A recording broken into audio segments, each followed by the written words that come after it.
All right, today we are going to be reviewing Angel. It's going to be a bit different than my review of Psylocke. If you haven't seen that, make sure to check it out. But we're gonna go through the cards. We're gonna talk a bit about him, talk about the playstyle, just for reference. I've played him at least a dozen times now, probably closer to 13, 14 times. So we'll talk a bit about his cards, his breakdown of them, what I like about them, what I don't like about them, and then we'll talk about aspects and all that fun stuff. So let's pop down the table and take a look at them. All right, here we go. Here are all his cards laid out. So let's start with the alter ego card, Warren Worthington III. 3 recovery, 6 hand size, 12 hit points. It's great to see the more hit points coming in. Him having 12 was really huge for me. So I have been playing him a lot in aggression. I really like him in aggression. He works well in justice as well. Protection's fine, works good.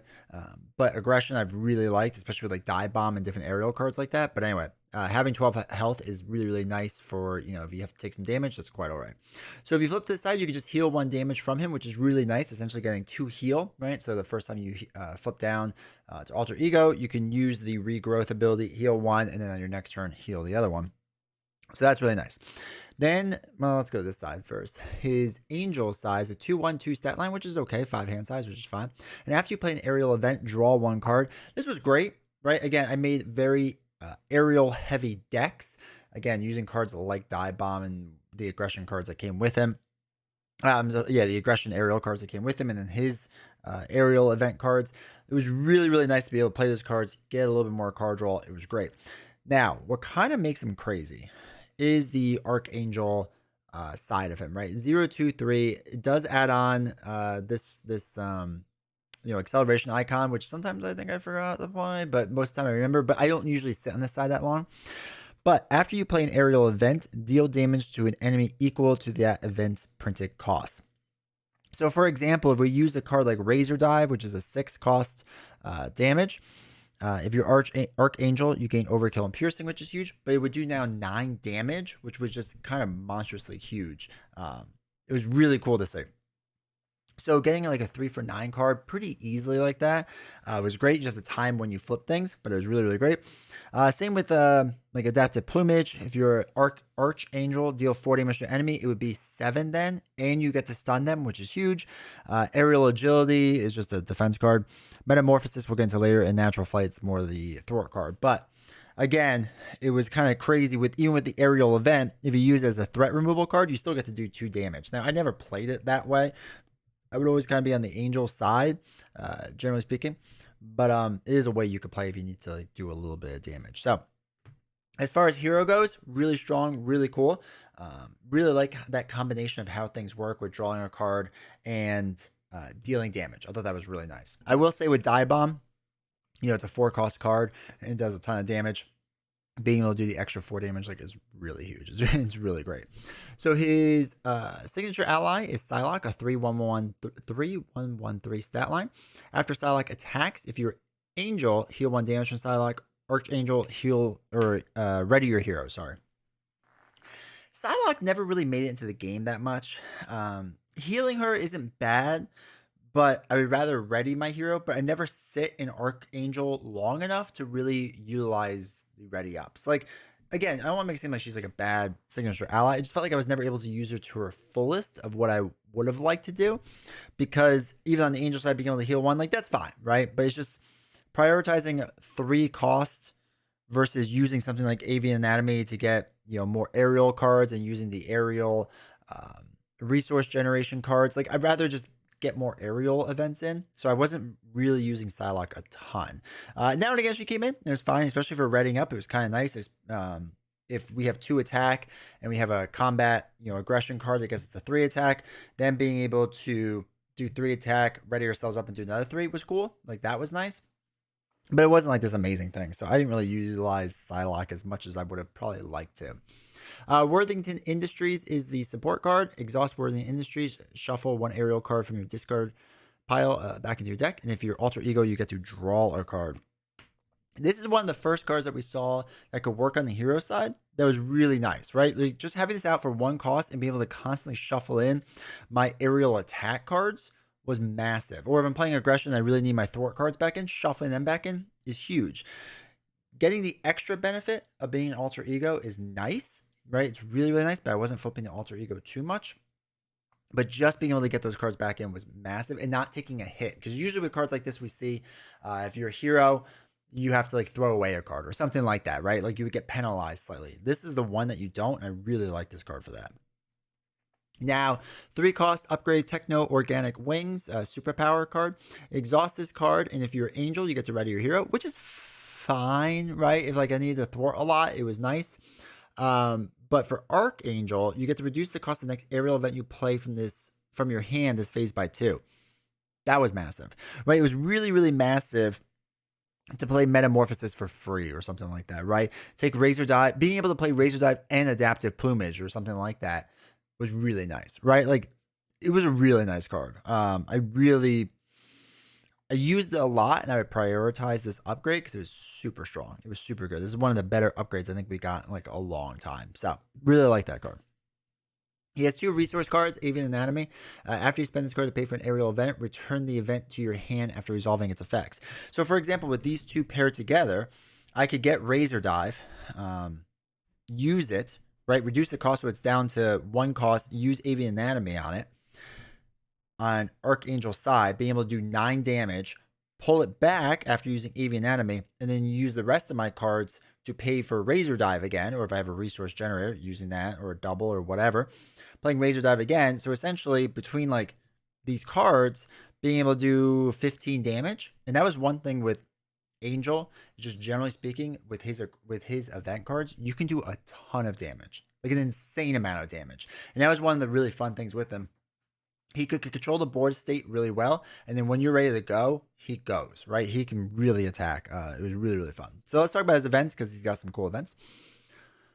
Razor Dive, there's 2 of them, 3 cost events. Aerial attack, deal 6 damage to an enemy. If you're Archangel, this attack gains overkill and piercing, can be really nice. And again, Archangel would add the cost of the card on for damage, just for the first time. Adaptive Plumage, it's the aerial attack thwart card.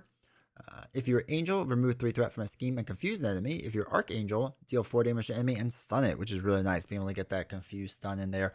Really nice, really useful. His defense card, I never used enough, I think because I kept forgetting about it. But when an enemy attacks, if you are Angel, ignore each boost icon and each boost ability, which is massive, right? The boost ability thing is really nice to be able to do. And then if you're Archangel, give your hero a tough status card and retaliate 1. So you would get the tough status, so you would take no damage and you get to retaliate the 1, but you would get it for like that's it, like that one time, and that's it. So good card though, really good. All right, Metamorphosis, aerial card, change form, and then if you are Warrington, draw a card. If you're Angel, remove 2 threat from a scheme. If you're Archangel, deal 3 damage to enemy. This was massive because it allowed us to flip down, be able to draw another card to Warrington, right? Flip down the alter ego, heal 1, and then you can use your natural ability to flip back up, which was really nice. This is a really nice card to have. With the resource aerial card that lets you double the amount of resources on it for aerial cards, like you basically play it for 1 card. Really strong. If you paired it up with Avian Anatomy and be able to play it twice was really nice. Like just pop around different forms. I was able to clear a lot of scheme and heal up and then switch back to whatever I needed to. Like it was super, super nice to use. So I like this card a lot. And it's not too expensive. But once you start messing around with it, oh, it's strong. It's really strong. And again, since it's aerial, we can use Worthington to get it back into our deck, which was really nice. Worthington Industries, I should say. And then finally, Natural Flight, 2 cost event. Remove 4 threat from a scheme. If you're Angel, this ignores crisis icons and patrol keywords. Being able to ignore patrol and crisis icons is so clutch right now. They're keywords that are heavily leaned into. So being able to get around that is massive. So overall, as far as his deck is concerned, I'm not going into the entire hero pack, but just as far as his cards are, absolutely fantastic. I will say that his obligation is a bit rough. If your Archangel form, place 2 threat in the main scheme, otherwise change to Archangel form. So the acceleration icon's going to be going. And again, you can flip back if this is still out, but it's just when it's revealed. Alter Ego action, deal the first player 1 encounter card, discard this card, and then in general, you're going to be getting an extra encounter card, which is really rough. Harpoon is a little rough. He gets +1 attack while attacking a character with the aerial trait, so he's really attacking for 2. And you would discard cards on the top of your deck until you discard an event, take indirect damage equal to that event's printed cost. So that'd be rough. Yeah, some of his stuff is a little bit rough. It's not the worst one I've seen by far, but this obligation can be rough. It can kind of throw you off a little bit. When I first saw Angel and did my preview video of Angel, I wasn't that impressed, right? I didn't think it was gonna be that great. I think it was gonna be that exciting. I thought it was gonna be very basic. And here's the thing. He is very basic. He's very straightforward in how he plays. There's not too much difficulty. He's very event heavy. I'm a very event heavy player, so I kind of lean into that and I really enjoy it, especially compared to Psylocke, which is more of a build out hero. What I didn't realize is how much his events could be played and how frequently they could be played and how much fun it would be playing them. Right? There's not a lot of thought that goes into how you play Angel. I've talked about this with Domino, that I really love Domino because I'm thinking through Domino a ton. I'm thinking about every little thing she can do, and it's great. It's fun. It's interesting. I enjoy it. Angel kind of feels like you're going through the motions and you understand what those motions are, right? You kind of keep playing your event cards, go through your thing, throw out his upgrade and support when you can, go event heavy. Now that works really well for my playstyle, but if you're the type of person that likes to build out, this may not work as well for you. I've seen some people do build out builds with him and they work fine, but I don't think they're as good as just like leading into his event skills. So my preview is what I kind of thought he was going to be. Very simple and very basic and to the point, but nothing like special as far as like what makes people unique or makes the heroes unique. And I stand by that. I don't really think there is anything super special or unique or different about him. He doesn't really bring anything truly new to the table. But what he does do, he does it well, right? The fact that playing these events is fun. Being able to do massive amounts of burst damage is fun. Being able to change form and have it actually like really matter compared to like Wasp and Ant-Man, like it matters a little bit, but not a ton. Being able to change form is fun. He does it really well, and I'm happy with that. I'm happy of how he is. He's more fun to play than I thought he would be, especially with how much I could not get into Psylocke. Again, I don't hate Psylocke or anything. I do want to play her again actually sometime next few weeks because I've seen some recent builds, but I want to get all the next evolution cards before I dive back into her. But where she is just like, okay, it's a slower paced game and you have to really methodically build out and hopefully you don't get caught off guard and just kind of go through things. Angel, I felt like just hit the ground running and was just crushing it, right? And that was fun. That was enjoyable. I enjoyed that playstyle. Is it one of my favorite heroes that have come out? No. As far as this cycle of the heroes that have come out so far, I mean, he's right in the middle probably. He's 2 or 3, depending on how I'm feeling about Cable that day. But he's like right there in the middle. I don't know where he'll end up in the long run. He was kind of in the middle for me to begin with.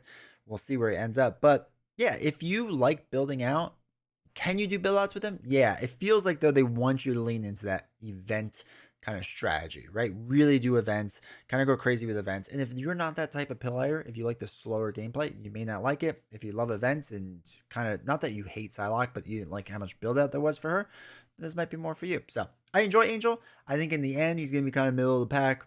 We'll see. But yeah, if you made it to the end of this video, do me a huge favor. Make sure to hit like, subscribe, all that fun stuff. If you haven't checked out my Patreon page, please do. There's updates on there that you might want to check out, might want to see. There's some cool stuff there. I don't know.